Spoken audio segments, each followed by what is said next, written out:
Understanding the genealogies of Jesus. Reconciling Matthew and Luke. The genealogies of Jesus in the Gospels of Matthew and Luke have puzzled readers for centuries.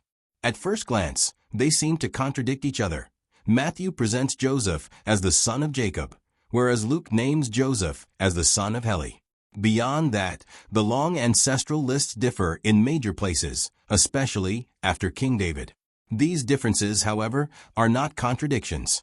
When read carefully and with knowledge of Jewish law, custom, and the practice of Levirate marriage, the two genealogies beautifully complement each other and reveal the depth of Jesus' lineage through both Mary and Joseph. Two lines from one king. A key point is that King David had two sons whose lines become the backbone of the two genealogies, Solomon and Nathan.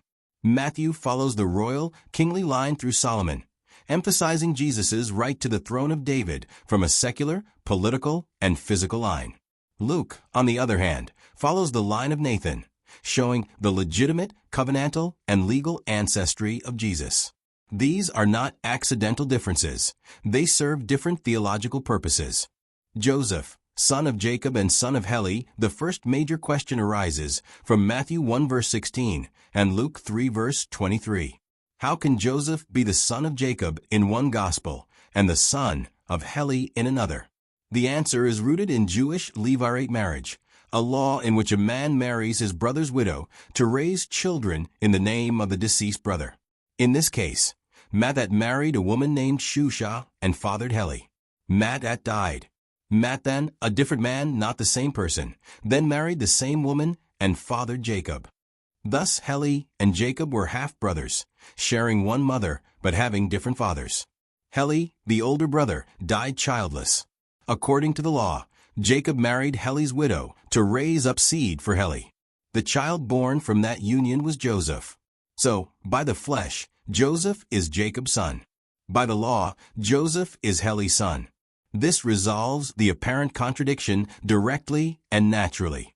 Matthew records the physical descent through Jacob, while Luke gives the legal line through Heli.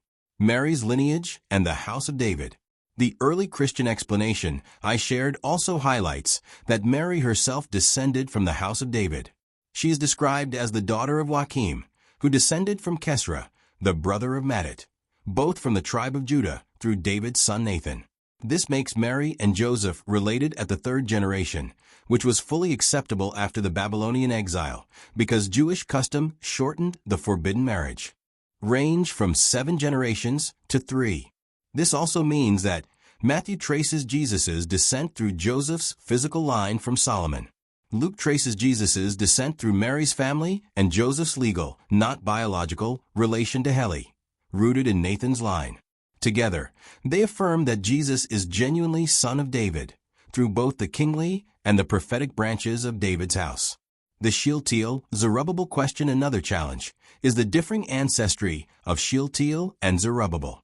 Matthew traces their line through Jeconiah, while Luke traces it through Neri. Again, the explanation lies in Levirate marriage. Neri and Jeconiah were brothers by their mother. Jeconiah was the younger brother and, by custom, could not be married first. The elders found a wife for Neri instead. But Neri died childless, so his widow was given to his younger brother Jeconiah. The child born from that union, Shealtiel, was legally Neri's son, but physically Jeconiah's. Zerubbabel inherited both lines as well. Luke records the legal descent. Matthew records the physical descent. Once again, differing genealogies illuminate a deeper reality. Matthew descends. Luke ascends. Matthew lists Jesus' ancestry, descending from Abraham toward Christ, emphasizing the historical movement of God's promise entering the world. Luke's list moves upward, from Jesus back to Adam and finally to God, highlighting the spiritual ascent and the restoration of humanity. Matthew recounts the coming down, God taking flesh. Luke records a going up, Christ lifting humanity back toward God. This is why Luke ends with a powerful phrase, Adam, the Son of God. Adam's fall brought corruption. Christ's mercy brings righteousness. The 77 generations Luke records symbolize the healing of humanity's complete cycle of brokenness. unity behind the differences once we understand Jewish practices, inheritance laws, and the double lineage of David.